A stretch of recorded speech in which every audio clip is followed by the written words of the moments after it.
బ్రహ్మంగారి కాలజ్ఞానం ప్రకారం కర్కాటక రాశి వారికి 2025లో మీకు జరిగేది తెలిస్తే ఖచ్చితంగా ఆశ్చర్యపోతారు. ఎన్ని పనులున్నా సరే కాసేపు పనులన్నీ కూడా పక్కన పెట్టేసి వీడియోని 10 నిమిషాలు మీరు ఓపికగా వినగలిగినట్లయితే మీ పరంగా చాలా వరకు కూడా అంటే మీరు మారవలసినటువంటి విషయాలు, అలాగే తెలుసుకోవాల్సినటువంటి విషయాలు మీ జీవితానికి 100కి 100% ఉపయోగపడేటటువంటి విషయాలు ఈ వీడియోలో మీరు క్లియర్గా తెలుసుకోబోతున్నారు. అలాగే మీకు ఈ 2025లో ఎలా ఉండబోతుంది అనేది కూడా చక్కగా వీడియోలో క్లియర్గా ఉంటుంది. బ్రహ్మంగారి మాటలు వినడం అంటే నిజంగా అదృష్టం ఉండాలండి. ఎందుకంటే మన తలరాత రాసేది బ్రహ్మ, కానీ అంటే అప్పటి రోజుల్లో కొన్ని 1000 సంవత్సరాల క్రిందటే మనకిప్పుడు ఎప్పుడూ కూడా అంటే మనకు జరిగింది కానీ, జరగబోయేది కానీ, మనకు భవిష్యత్తులో జరిగేది కానీ అంటే కొన్ని 1000 సంవత్సరాల తర్వాత కూడా ఏం జరుగుతుంది అని చెప్పగలిగినటువంటి గొప్ప మహానుభావుడు ఎవరు అంటే బ్రహ్మంగారండి. అంత గొప్పవారు బ్రహ్మంగారు, సాక్షాత్తు దైవ స్వరూపులు. అటువంటి బ్రహ్మంగారు మీ రాశిపరంగా కర్కాటక రాశి వారి గురించి ఏం చెప్పారు అని తెలుసుకోవడం అంటే నిజంగా అది అదృష్టం ఉండాలన్నమాట. కాబట్టి ఈ కర్కాటక రాశి వారు కాసేపు పనులన్నీ పక్కన పెట్టేసి వీడియోని పూర్తిగా వినండి. అలా విన్నట్లయితే దాన్ని బట్టి అంటే ఆయన చెప్పినటువంటి మాటలు మీ జీవితానికి ఎన్నో ఉపయోగపడే మాటలు ఈ వీడియోలో మీకైతే ఉంటాయి. కాబట్టి మీ జీవితాన్ని అద్భుతంగా మార్చుకునేటటువంటి అవకాశం అనేది ఉంటుంది. కాబట్టి ఇలాంటి బ్రహ్మాండమైనటువంటి అవకాశాన్ని అస్సలు వదులుకోవద్దనమాట. కాబట్టి పూర్తిగా చూసి అలాగే మన వీడియోకి ఒక చిన్న లైక్ ఇచ్చి సపోర్ట్ చేయండి. మీరు లైక్ చేయడం వల్ల వీడియో మరికొంతమంది కర్కాటక రాశి వారికి కూడా చేరేటటువంటి అవకాశం అనేది ఎక్కువగా ఉంటుంది. కాబట్టి ఒక లైక్ ఇచ్చి సపోర్ట్ చేయాలని చెప్పి మనస్ఫూర్తిగా కోరుకుంటున్నాను. కర్కాటక రాశి వారు వ్యక్తిగతంగా చాలా చాలా మంచివారు. వీరి మనస్తత్వం ఎలా ఉంటుందంటే చాలా సున్నితంగా, వెన్నలాగా, మృదువుగా ఉంటుందన్నమాట. ఒక్క మాటలో చెప్పాలంటే చిన్న పిల్లల మనస్తత్వం. సంతోషాన్ని, ఆనందాన్ని కోరుకునేటటువంటి మనుషులు అనమాట. అంటే వీరు సంతోషంగా ఉండాలి అనుకుంటారు, వీరి పక్కన ఉన్న వాళ్ళను కూడా సంతోషంగా ఉంచాలి అనుకుంటారు. అంతేకాని ఎప్పుడు కూడా ఏడ్చుకుంటూ దిగులు పడుతూ అన్నీ కోల్పోయిన వాళ్ళలాగా కుమిలిపోతూ ఇలా ఎప్పుడు కూడా ఉండరనమాట. కర్కాటక రాశి వారు చాలా చాలా అదృష్టవంతులండి. అయినా సరే వీరికి కష్టాలు కూడా చాలా ఎక్కువగానే ఉంటాయి. కర్కాటక రాశి వారికి ఏంటంటే కష్టాల సంఖ్య అనేది చాలా ఎక్కువగా ఉంటుందన్నమాట. కష్టాలు ఎలా ఉంటాయి అంటే వీరిని ఎప్పుడు కూడా అంటి పెట్టుకొని ఉంటాయి. అంటే వీరికి సుఖాలు అప్పుడప్పుడు చుట్టాల్లాగా వచ్చి పలకరించి వెళ్తూ ఉంటాయన్నమాట. అయితే కష్టాలు ఏంటంటే మిమ్మల్ని మేము ఎప్పుడు కూడా వదిలిపెట్టము అన్నటువంటి లెక్కల్లో ఉంటాయన్నమాట.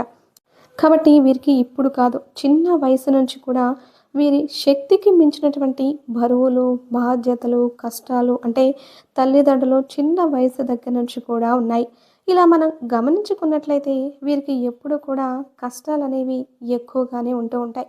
అయినా సరే వీరికి ఉన్నటువంటి మంచి మనసు వల్ల వీరు ఎప్పటికప్పుడు కూడా పెద్ద ప్రమాదం నుంచి అంటే ఆ సమస్యలు అనేవి ఇంకా ఎక్కువగా ఉక్కిరి బిక్కిరి చేసేటటువంటి స్థాయి నుంచి చిన్నది అంటే గొడ్డలితో పోయేది గోరుతో పోతుందని చెప్పుకోవచ్చు అనమాట.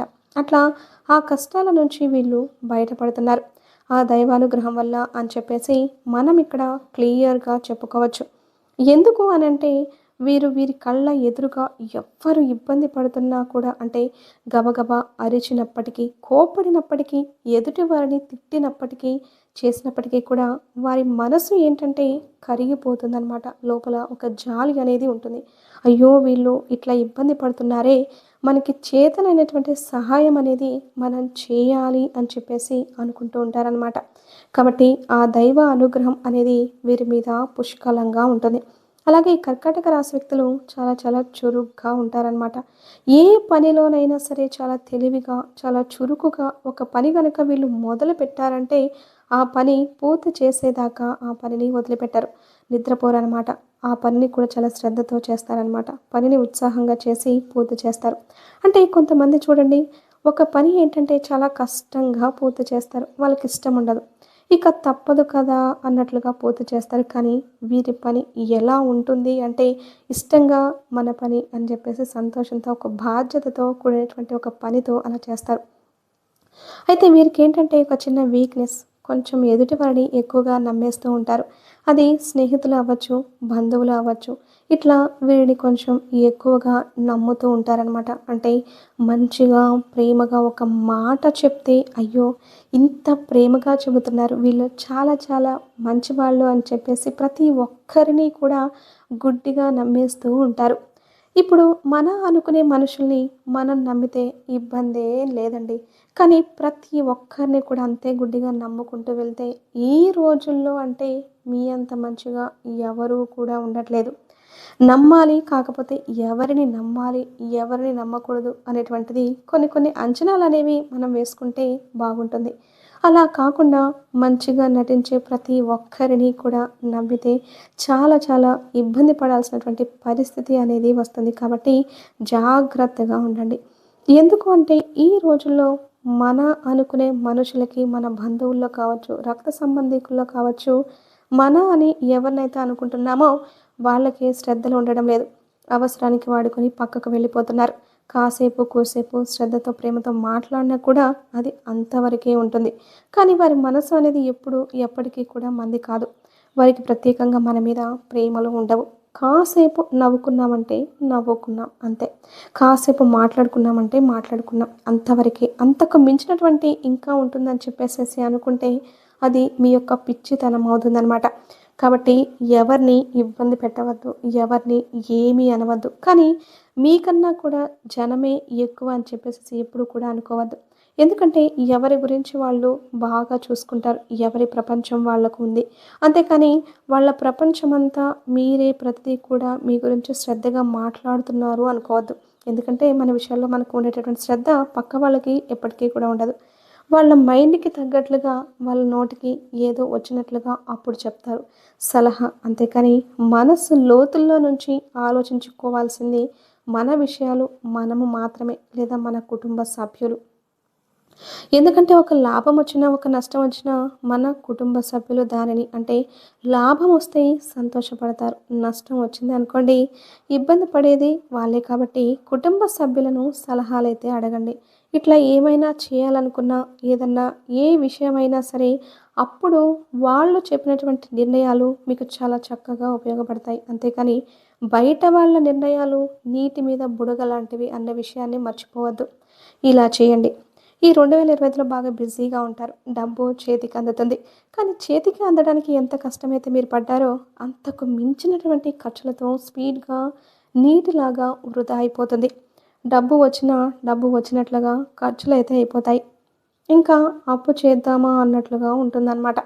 కానీ మీరేంటంటే ఖర్చులనేవి చాలా వరకి కూడా వృధా ఖర్చులు గనుక మీరు తగ్గించుకున్నట్లయితే మీరు ఇబ్బంది పడకుండా ఉండాల్సినటువంటి పరిస్థితి అనేది వస్తుందన్నమాట. ఎందుకంటే అప్పులు చేస్తే అప్పుతోటి ఆగదండి.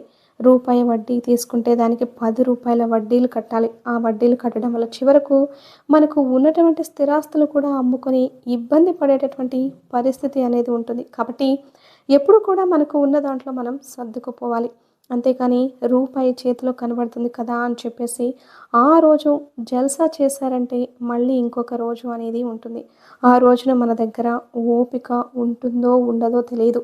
చేయగలుగుతామో లేదో తెలీదు. అప్పులు చేసినా కూడా ఎవరు ఇచ్చేవాళ్ళు ఉండరు. ఒకవేళ ఇచ్చినా అవి కట్టేదాకా వాళ్ళు అస్సలు ఊరుకోరు. కాబట్టి డబ్బు విషయంలో మీరు జాగ్రత్తగా ఉండాలి. జాగ్రత్తగా లేకపోతే మాత్రం చాలా గట్టిగా ఇబ్బంది పడాల్సినటువంటి పరిస్థితి అనేది వస్తుంది. గతంలో ఈ కర్కాటక రాశి వ్యక్తులు డబ్బుల గురించి చాలా రకాలుగా ఇబ్బందులు పడి ఉన్నారు. అవన్నీ మీరు గుర్తు పెట్టుకొని డబ్బుని చాలా జాగ్రత్తగా, పొదుపుగా వాడుకోండి. అంతేకాని ఏదోలే ఇంకా జీవితాంతం ఇవాళ రూ. 1 కనిపిస్తుంది, ఎప్పుడు ఇలాగే ఉంటుందని చెప్పేసి అనుకోవద్దండి. ఎందుకంటే లక్ష్మీదేవిది చంచలమైనటువంటి మనసు. ఇవాళ మన దగ్గర ఉంటే రేపు ఎవరి దగ్గర ఉంటుంది. లేకపోతే లక్ష్మీదేవిని వచ్చినప్పుడే జాగ్రత్తగా పట్టుకోవాలి, జాగ్రత్తగా వాడుకోవాలి, జాగ్రత్తగా సేవింగ్స్ చేసుకోవాలి. అలా చేస్తే మీ భవిష్యత్తుకి, మీ కుటుంబానికి బాగుంటుంది. అలాగే ఈ 2025లో వచ్చేటప్పటికి మీరు ఏదన్నా ప్రయాణం చేసేటటువంటి అవకాశం అనేది ఉంటుంది. ప్రయాణం మీకు అనుకూలంగా ఉంటుంది. ఇంకా మీకేంటంటే కుటుంబంతో కలిసి ఎక్కడికన్నా సరదాగా బయటకు వెళ్ళే అవకాశాలు కూడా కనిపిస్తున్నాయి. అలాగే కుటుంబంతో కూడా కొంచెం అంటే ఎంత బిజీగా ఉన్నప్పటికీ కూడా కాస్త కూస్తో వారితో ప్రేమగా గడపడానికి ప్రయత్నించండి. ఎందుకంటే ఎప్పుడు కూడా ఫ్రెండ్స్ వాళ్ళని లేకపోతే పని ఒత్తిడి, పని పని అని చెప్పేసి బిజీగా ఉండకుండా వస్తా వస్తా తీసుకొచ్చేది ఏమీ లేదండి. అలాగే పోతూ పోతూ కూడా తీసుకుపోయేది కూడా ఏమీ లేదు. జీవితంలో డబ్బు అవసరమే. కానీ డబ్బే జీవితం అనేది కాకూడదనమాట. ఇలాంటివన్నీ కూడా బ్రహ్మంగారు వాళ్ళ యొక్క గొప్ప మాటల్లో చెప్పడం అనేది జరిగింది. కాబట్టి డబ్బు సంపాదించుకోవాలి. అలాగే జీవితాన్ని కూడా ఆస్వాదించాలి. మన కుటుంబ సభ్యులతో చక్కగా మనుషులతో ఏంటంటే సరదాగా మాట్లాడడం అవ్వచ్చు, సరదాగా గడపడం అవ్వచ్చు. ఇట్లా మనకంటూ జీవితంలో ఒక తీపి జ్ఞాపకాలు ఉండేటట్లుగా చేసుకోవాలి. ఎందుకంటే బాల్యం ఎలాగైతే వెనక్కి తిరిగి రాదో యవ్వనం కూడా అలాగే అనమాట. వృద్ధాప్యం అనేది ఎప్పటికైనా వస్తుంది. వృద్ధాప్యంలో వెళ్ళిన తర్వాత నేను బాల్యంలో అలా ఉంటే బాగుండేది, నేను యవ్వనంలో ఇలా ఉంటే బాగుండేది అని చెప్పేసి మనం ఎన్ని అనుకున్నా కూడా ఎటువంటి ప్రయోజనం అయితే ఉండదు.